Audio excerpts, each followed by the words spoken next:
De physique-chimie niveau seconde, chapitre Description d'un mouvement. Ce chapitre appartient à la partie mouvement et interaction. Donc au sommaire de ce cours, nous verrons tout d'abord la notion de système, nous verrons également ce qu'est un référentiel, nous verrons la notion de trajectoire, nous verrons ce qu'on appelle le vecteur déplacement, puis le vecteur vitesse moyenne et enfin tout simplement le vecteur vitesse. Et pour finir, nous verrons un cas particulier, le mouvement rectiligne. Notion de système. Donc définition, le système, c'est tout simplement l'objet dont on a décidé d'étudier le mouvement. Avant de commencer la description d'un mouvement, on doit toujours préciser quel est le système que l'on a choisi d'étudier. Exemple, si l'on décide d'étudier le mouvement d'un ballon, alors le système est le ballon. Si l'on décide d'étudier le mouvement d'un astéroïde, alors le système est l'astéroïde. Les différents points d'un objet peuvent avoir des mouvements différents. Pour simplifier l'étude d'un mouvement, on restreint souvent cette étude à un seul point de l'objet. La plupart du temps, il s'agit de son centre. Petit 2, référentiel. Définition d'un référentiel. Il s'agit d'un objet de référence par rapport auquel on choisit de décrire le mouvement du système. Cet objet de référence peut être un objet simple, une table, un train, un avion, un astre, une personne, un objet défini par un repère, constitué d'un point, jouant le rôle d'origine, et un système d'axes. Avant de décrire un mouvement, il faut toujours préciser le référentiel choisi. Petit 2, référentiel, suite. Il existe quelques référentiels classiques souvent utilisés, dont il faut connaître le nom et la définition. Tout d'abord, le référentiel terrestre prend comme référence le sol. On l'utilise pour décrire des mouvements de faible ampleur et se déroulant à proximité de la surface terrestre. Par rapport au référentiel terrestre, on peut par exemple décrire le mouvement d'un coureur, d'un ballon, d'un objet en chute libre. Ensuite, le référentiel géocentrique correspond au centre de la Terre, auquel on associe trois axes pointant dans une direction fixe. Il ne suit pas le mouvement de rotation, contrairement au référentiel terrestre. On l'utilise pour décrire des mouvements autour de la Terre, comme celui de la Lune, des satellites artificiels de la Station spatiale internationale.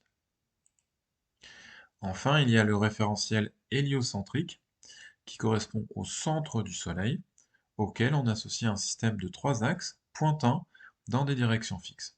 On l'utilise pour décrire des mouvements autour du Soleil, comme celui des planètes, des comètes, des astéroïdes, de certaines sondes spatiales. Petit 2, référentiel, suite. Le mouvement d'un système dépend du référentiel que l'on choisit. Chaque référentiel correspond en quelque sorte à un point de vue différent. La trajectoire et la vitesse d'un système peuvent être différents dans des référentiels différents. Petit 3, trajectoire. Définition. Dans un référentiel donné, la trajectoire d'un point correspond à l'ensemble des positions successives occupées au cours du temps par ce point lors de son mouvement. Un système comporte en général de nombreux points différents qui n'ont pas nécessairement la même trajectoire.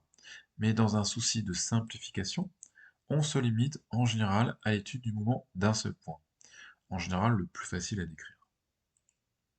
Il existe certaines trajectoires particulières à connaître. Une trajectoire rectiligne, le mouvement se fait suivant une droite. Une trajectoire circulaire, le mouvement se fait suivant un cercle ou une portion de cercle. La trajectoire curviligne, le mouvement se fait suivant une courbe. Petit 4, vecteur déplacement. Définition. Lorsqu'en suivant sa trajectoire, un point passe d'une position M à une position M', alors le vecteur MM' correspond au vecteur déplacement de M à M'. Donc on peut le représenter de cette manière, en choisissant comme origine du vecteur MM', eh bien, le point de départ M, en faisant pointer le vecteur de M vers M' avec un axe qui coïncide pour le représenter, et une valeur qui correspond à ou qui est proportionnelle à la distance MM'. Petit 4, vecteur déplacement. Ensuite, le vecteur déplacement a pour origine, comme je viens de le dire, la première position M, a pour extrémité la seconde position M', a même direction et même sens que le mouvement, a une norme proportionnelle à la longueur du segment MM'. Donc on peut représenter le vecteur mouvement pour chaque position relevée lors de l'enregistrement d'un mouvement. C'est ce que représente cette figure pour une trajectoire qui est rectiligne. Si on a une trajectoire curviligne, eh bien on va avoir des vecteurs position, des vecteurs déplacement, dont la direction va varier au cours de la trajectoire. Petit 5, vecteur vitesse moyenne.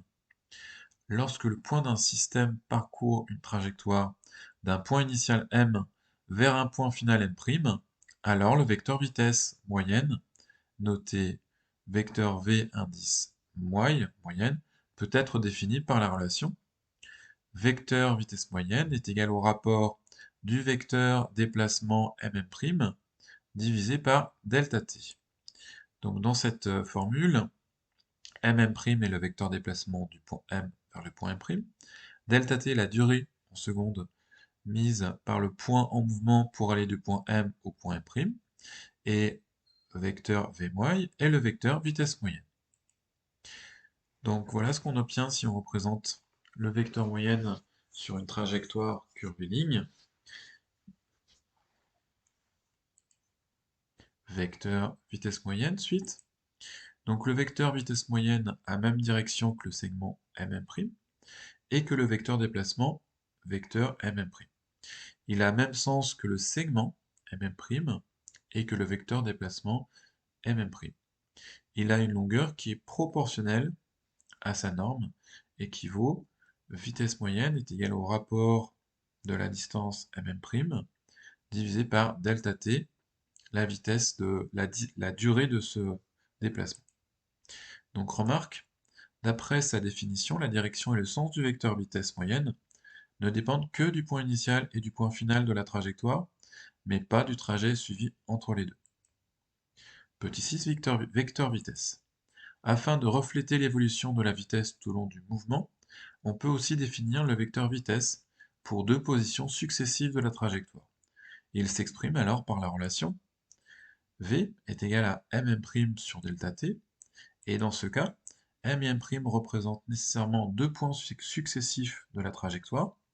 Delta t, qui correspond à la différence t' moins t, correspond à la durée du trajet du point M au point M', et le vecteur V est le vecteur vitesse au point M. Donc voilà ce qu'on obtient si on représente ce vecteur vitesse au point M. Vecteur vitesse, suite. Donc le vecteur vitesse a même direction que le segment MM', et que le vecteur déplacement MM'. Il a même sens que le segment MM', que le vecteur déplacement MM', et que le mouvement. Il a une longueur proportionnelle à sa norme, qui vaut V est égal à mm' sur delta t. Petit 7, mouvement rectiligne. Par définition, on dit qu'un mouvement est rectiligne si la trajectoire suivie est une droite. Lors d'un mouvement rectiligne, le vecteur vitesse garde tout au long du mouvement la même direction et le même sens. On distingue cependant les mouvements rectilignes uniformes et les mouvements rectilignes non uniformes. Un mouvement rectiligne est uniforme si le vecteur vitesse est constant, il garde la même norme et la même longueur pendant tout le mouvement, en plus de garder la même direction et le même sens. Un mouvement rectiligne est non uniforme si la norme et la longueur du vecteur vitesse varient au cours du mouvement. Lorsque la norme du vecteur vitesse augmente pendant toute la durée du mouvement, alors ce mouvement est dit accéléré.